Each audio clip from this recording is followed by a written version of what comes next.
Hello everyone. आज हम JEE mains 2023 की एक प्रॉब्लम को सॉल्व करने वाले हैं। इस प्रॉब्लम को हम बेगर्स मेथड से सॉल्व करेंगे। ये बेगर मेथड होता क्या है? एक्चुअल में एक कॉन्सेप्ट है, देखिए ध्यान से देखिएगा। हमें यहाँ पे नंबर ऑफ इंटीग्रल सॉल्यूशन बताने हैं एक इक्वेशन के, x plus y plus z equal to 21 के। यहाँ पे x, y और z पे कुछ कंस्ट्रेंट दिए हुए हैं, ध्यान दीजिएगा। यहाँ पर मैं x इज ग्रेटर देन 1 दिया गया है, y इज ग्रेटर देन 3 दिया गया है और z इज ग्रेटर देन 4 दिया गया है। ध्यान से देखिए, इसको करने का सबसे आसान तरीका मैं बताता हूं आपको। हम यहाँ पर x minus one greater than equal to zero लिख सकते हैं। इसको लिखेंगे y minus three greater than equal to zero, z minus four greater than equal to zero. और अब हम एक काम करने वाले हैं, यहाँ पर देखते जाइएगा। ये एक प्रोसीजरल टाइप का क्वेश्चन है। अगर इस टाइप का कोई भी क्वेश्चन आता है, उसको इसी तरीके से आप अगर करते हैं तो आपको डेफिनेटली इसका आंसर मिलने वाला है। ठीक है, देखिए मैं इसको लिख देता हूं u। x माइनस वन को मैंने u मान लिया, y माइनस थ्री को मैंने v मान लिया और z माइनस फोर को मैंने w मान लिया। राइट, क्या मान लिया? w मान लिया। अब यहां पर u का वैल्यू मेरे पास greater than equal to zero हो जाएगा। y का सॉरी v का value greater than equal to zero और w का वैल्यू भी मेरे पास greater than equal to zero हो जाएगा। राइट, अब आप ध्यान से देखिएगा, यहाँ पर x plus y plus z equal to दिया गया है 21। x की जगह पर मैं u प्लस वन लिख सकता हूँ, y की जगह पर मैं देखिए थ्री प्लस भी लिख सकता हूँ और z की जगह पर w प्लस फोर लिख सकता हूँ। तो मैं लिख लेता हूँ, राइट लिख लेता हूँ। तो x की जगह पर मैंने क्या लिखा? u प्लस वन, वाई की जगह पर v प्लस थ्री लिख दिया है, आप देख सकते हो सब्स्टिट्यूशन से। और z की जगह पर मैं w प्लस फोर लिख दिया हूं 21। ध्यान से देखिएगा। और ये कुछ हो गया, u प्लस वी प्लस डब्ल्यू इक्वल टू 21 माइनस चार तीन सात और एक आठ, 21 में से आठ को हटा देना है तो 13 आ जाएगा। u प्लस बी प्लस डब्ल्यू इक्वल टू 13। और u का वैल्यू देखिए, u वी डब्ल्यू, इन ये तीनों का value greater than equal to zero है। अब देखिए यहां तक हम पहुंच गए हैं। अब इसको हम कैसे सोच सकते हैं? देखिए मुझे u, v और w को 13 मीन्स 13 को मुझे u v w में डिवाइड करना है, डिस्ट्रीब्यूट करना है। मान लेते हैं कि यहाँ पर u v w क्या है? भिखारी है। क्या है? u v w क्या है? भिखारी है, यानी बेगर्स हैं।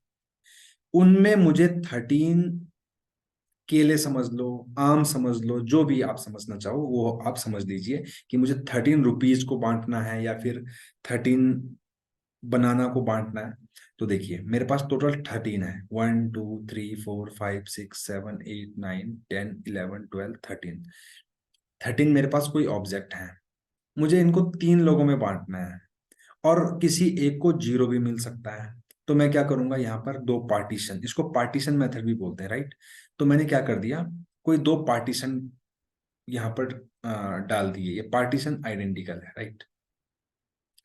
अगर मैंने पार्टीशन यहाँ पर डाल दिए तो आप ध्यान से देखिएगा, अगर एक पार्ट दो, ये दो पार्टीशन करने से तीन पार्ट्स में डिस्ट्रीब्यूट हो जाएगा।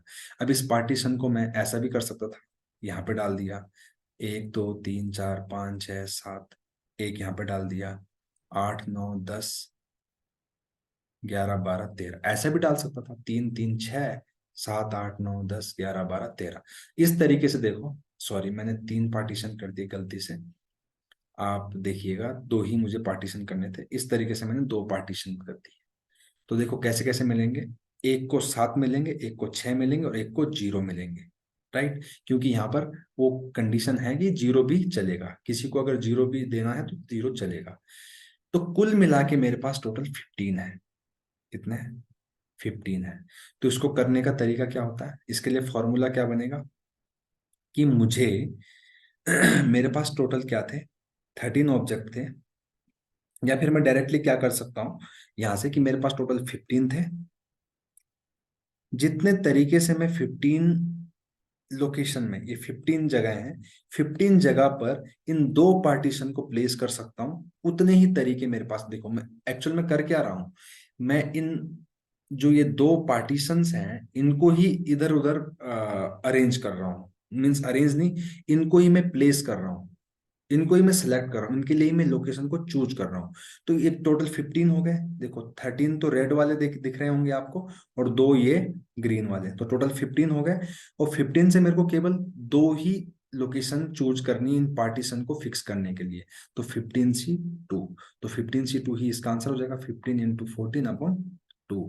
तो ये कैंसिल हो जाएगा, 15 × 7, 15×6 = 90, 15×7 = 105, 15×8 = 120। तो इसका आंसर जो है 120 हो जाएगा। सॉरी, मैंने यहाँ पे कैलकुलेशन मिस्टेक कर दिया है। 15×7 = 105 होता है, तो दैट्स इज माई मिस्टेक। 15×8 होता है 120, राइट, क्योंकि यहाँ पे 7 आ गया था। 15×6 = 90, 15×7 = 105। मैंने करेक्टली बोला भी था, बट लिख दिया मैंने 120, राइट। तो 105 इसका आंसर आ जाएगा, राइट। तो इस कोई भी क्वेश्चन हो, इसको इसी अगर प्रोसीजर से आप करेंगे, इसी टाइप का नंबर ऑफ सॉल्यूशन वाला, तो इसका आंसर इसी तरीके से निकाला जा सकता है, राइट। तो अगर आपको ये भिखारी मेथड या जो ये बेकर्स मेथड अगर पसंद आए, तो आप जरूर चैनल को सब्सक्राइब करें, और आप इस वीडियो को शेयर कर सकते हैं अपने उन फ्रेंड्स के साथ जिनको अभी जरूरत है इस टाइप के कॉन्सेप्ट को सीखने की। Thank you very much.